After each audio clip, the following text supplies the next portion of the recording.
You know it's the Mac Militant coming to get it on. Hey, get out of the way. Something about thunder and lightning, and I'm coming to get it on. Really, I don't know the rest of the words. I sound so white, but we've got tag team matches play. Hey, get out of the way. Something about Sami Zayn getting turned on by the bloodline because he ran in too late, even though Roman Reigns said, hey, move along. I'm John Renton with my review WWE Smackdown from Detroit Rock City.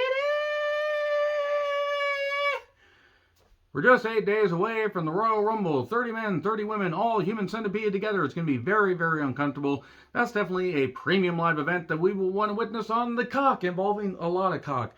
Almost as much as that one cop where the train was ran on her over and over, coming to get it on. So, yeah, you may wonder why I'm a little bit slappy and a little bit weird and maybe making a whole lot of jokes. I'll explain why. Trying to entertain myself because we had to put our nearly 17-year-old dog down today. Appreciate your pets. Love your pets. They're here only for a short time, but they truly, truly leave a lasting impact on our lives. So there you go. Now, with that somber moment out of the way, I do want to also credit Michael Cole for mentioning the passing of Jay Briscoe. That was very, very nice, very endearing, and is definitely tragic that Jay Briscoe passed away. I can only hope his family can heal as much as possible. His friends, they can just honor his memory. Now, with the somberness, basically set in, let's talk about this show that had a lot of tag team matches because they said, oh shit, we need to suddenly hotshot the Usos into having a match. So let's just have this tournament basically get half over tonight. That's what they did. We start with recaps of Zayn and Owens, and then the bloodline arrives, but Reigns, he resists the urge to fist Sami Zayn.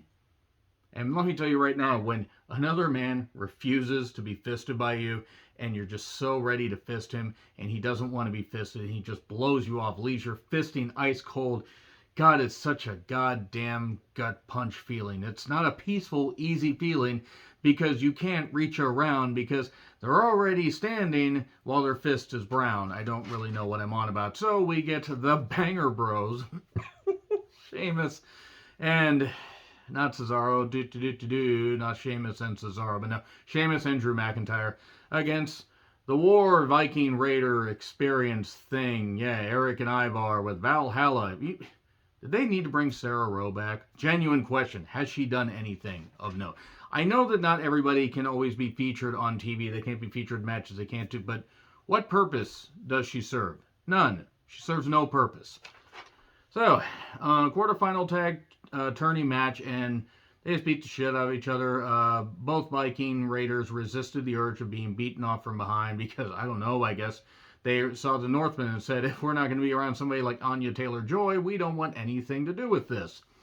Sheamus got targeted for a while. Drew finally got tagged in. We got a Michinoku driver on Ivar. This went through 2 ad breaks, which proves that, A, they didn't time it well, especially given what happened with the contract signing and a couple other things, and also that they just decided to fill time. Valhalla distracts, and Sheamus almost gets beat, but then we get a melee and a bro kick, 1, 2, 3. It was fine, I guess. The Raiders don't mean anything, kind of because they're absolutely shit, but there you go. Sami Zayn, he asks if Roman's mad at him. Everything's fine, Sami says. No, everything's not fine. Well, then he says, I wanted to be the one to beat Owens because I felt slighted. You put this on me, and I wanted to be able to be the one to do it. I just wasn't aware of the plan.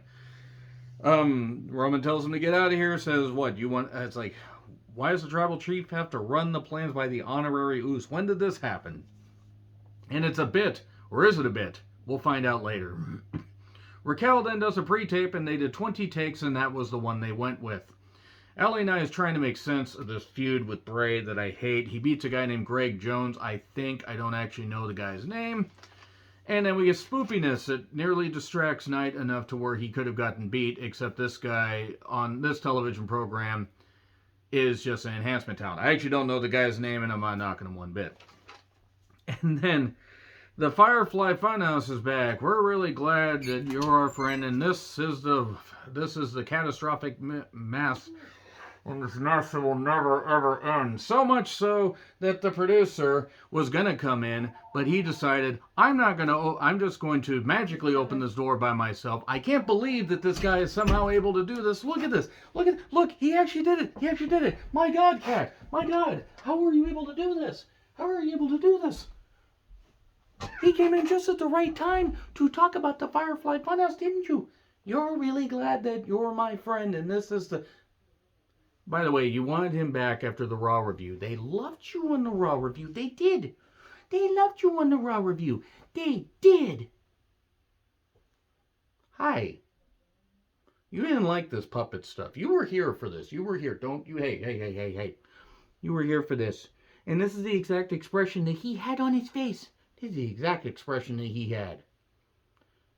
You're the only animal in this house right now, sir. So let's be happy. Happy. I know. I'll be happy when this Mountain Dew Pitch Black match is done. Hi. Okay. Anyway, yeah. He magically opened the door by himself. See, these are spoopy powers we can all get behind. Hi. Ah. Duh. Anyway, alright. Love your pets. Seriously, love your pets. Look, I don't care. This company can't be sold fast enough. I don't like the stuff with Bray. I know some people do. That's fine. That's cool. Whatever. The producer's just going to chime in from over there. Do they hate LA Knight is what I noted. I know some people like this stuff. That's fine. This Firefly Funhouse stuff is stupid. Los Lotharios took on Hit Row quarterfinal match. I hate tag team wrestling is what I wrote down here. And I don't hate tag team wrestling. He even hates tag team wrestling when it's done like this. Honestly, at this point, just stop. Hit Row wins because they're heels now. And I guess Los Lotharios by default are faces. And then we get a Cody package. Hit Row advances in a tournament, further proving that Triple H is not going to see heaven for what he has done to this product. Yes, he's done better than Vince, but a frickin' snail that was lobotomized could have done better than Vince. Braun pre-tape. We're going to get these steamed hams. Steamed hams. So anyway, Charlotte then comes out to a pop. I'm just rushing through some of this stuff because at this point they just decide to phone shit. Charlotte cut a decent enough promo, same as it ever was though. Sonya comes out, I'm a star. Apparently somebody watched Pearl recently. If you watched Pearl, let me know what you thought of it. And then sudden onset Adam Pearce, and then Sonya fists Charlotte and leaves. Because Sonya was going to make sure she fisted a woman from behind. A lot of fisting from behind going on this particular review, in verbal cues only. We're getting that match at the Rumble. They're going to load up this Rumble show. And that's probably a good thing, because even though the 30 men, 30 women Royal Rumble matches are going to be good, they really need to try and actually juice up the title pictures. Heyman then says, hey, Roman, it's better to have Sammy in the castle pissing out than have Sammy outside the castle pissing in. That is something that Vince said about Paul Heyman years ago. So anyway, then Lacey Evans is going to strangle various women, including minorities, to get where she wants to be. I think that's what I got out of that. And then Ridge Holland and Peter Dunne, the Brawling Brutes, took on Imperium. In a hard-hitting match that was certainly fine. Imperium won. That was good. I was glad to see Imperium win. Nothing against Peter Dunne and Ridge Holland. And then Shayna pre-tape. She's going to snap limbs. Why? Why the hell not? 30 years of Raw. I want to know whoever did that rendition, who did that horrible remake of Eiffel 65's Blue. Because they need to be sent in a goddamn orbit without oxygen. I'm just going to say that right now. Along with the studio, the greenlit, along with everybody that had something to do with sound mixing that. You're all going to hell. You are going to hell, like in The Devil Conspiracy. Sweet Christ, thank you for reminding me of The Devil Conspiracy. That movie was shit. So shit that the producer's tail is over there in the corner, because he's like, I'm going to just say something. Yes, they actually did a rendition. Look, 30 years of Raw. If I actually had time, but unfortunately I'm in the midst of working 10 straight days at work, which is as opposed to working somewhere else other than work, basically I don't have enough time to do 30 years of Raw. I might do some favorite moments. Should I? Answers in the comments. Cross and Scarlett do a pre-tape on Ray. This feud, I don't care. I don't care. I'm sorry. I don't care about Cross. Cross was nice when I met him a few years ago in an indie show. I don't wish him and Scarlett, have any. I don't have any ill will towards them, but this whole return has not worked. And then, so Zelina apparently is in the Women's Royal Rumble, further proving there's not a height requirement for the Rumble. And Santos is in the Men's Rumble. And then the Maximum Males models, Mason Mansoor, I'm just going to call him that, with Maxine taking on Legoland Phantasm, Wild, and Cruz? Jim Mendoza the Cruz. Zelina was on commentary. Triple H will not see heaven for letting this model's gimmick continue. And I know apparently they were doing stuff on social media. I don't care because it's stupid. I don't find it entertaining. If you do, great. Yeah, Legoland won. That's good. And then Roman says, hey, Sammy, I apologize. I let my anger get out of control. I can't control it. That's why I have people like the Wise Man, others to help me. Help me, help you, help me. Spock, help me. I'm going to need your help. Go get the Usos, have the SUVs gassed up, get the pilots ready. We're going to be taking off. Get the pilots ready. How many jets do they have? I don't want to know the answer to that. Sammy says anything, I will do it, basically. So, Sammy's out of the picture, and then we're getting the Roman Owens contract signing. Roman's in the ring, has his feet up on there, and they realize, shit, we only have a couple minutes left. Owens, run out there and beat people up. He tosses Owens, Owens tosses Owens. Man, that's weird. And then he manages to toss Solo.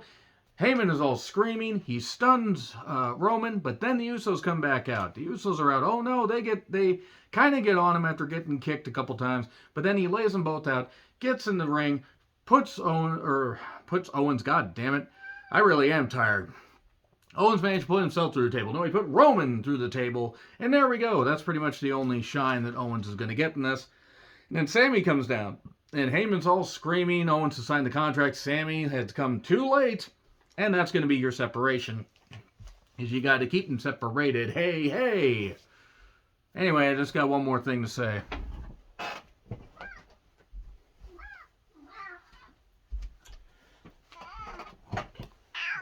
When's the bloodline turn on Sammy? Is it gonna happen next Friday or at the Rumble? It's gonna happen at the Rumble, he says. At the Rumble. Well, okay, I'm holding you to that. Anyway, there you go. There's a cattail right there. Thank you guys very much for listening to the review and watching the review and watching me make an idiot out of myself like I always do.